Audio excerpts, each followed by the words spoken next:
Large migrant crowds continue to gather in Lukeville. The area in West Pima County is usually known for being the last stop in the U.S. for tourists heading to Rocky Point. Now, thousands of migrants a week are turning themselves into Border Patrol just west of the port of entry. With the large crowds, it is taking a lot of time for Border Patrol agents to apprehend everybody.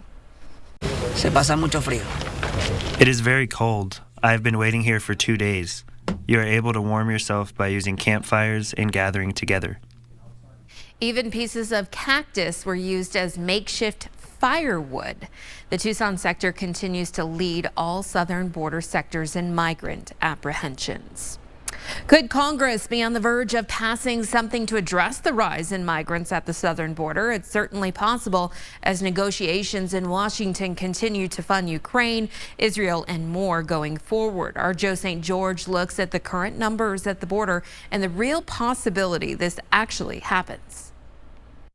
Well, it's one of the biggest political issues of our time, the southern border, border security and immigration. It's an issue that has divided members of Congress for years. For years, not much has really changed from a policy standpoint, but there's a chance, albeit a small one, that something is addressed in the coming weeks. Let's start with some facts. In fiscal year 23, which ended in September, there were 2.48 million migrant encounters by patrol agents at the southern border. That's a new record high. Some individuals are counted more than once because they tried to enter the U.S. more than once. For the migrants who have not been deported and allowed to stay, it's become a major issue in cities far from the south, like New York City. That brings us back to Washington and the ongoing fight to pass aid to Israel, Ukraine, and Taiwan in the coming weeks. Republican leaders have been saying that the only way many of them will agree to more Ukraine aid is if aid to the U.S. border is included as well. If we're going to take care of a border in Ukraine, we need to take care of America's border as well. This has to be a part of it. While no deal has been announced, we wanted to talk to one of only a handful of senators actually involved in the negotiations. I'm hoping you could give us a status update about if this is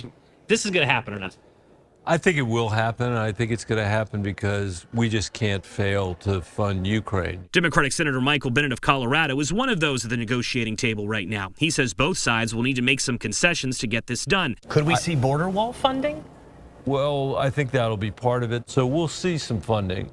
The Republicans are also saying they need some changes in policy. It's those policy changes that may be the real sticking point. Republicans have been publicly discussing the need for a higher standard to declare asylum and limits on presidential powers to allow those from war-torn countries humanitarian parole to come here.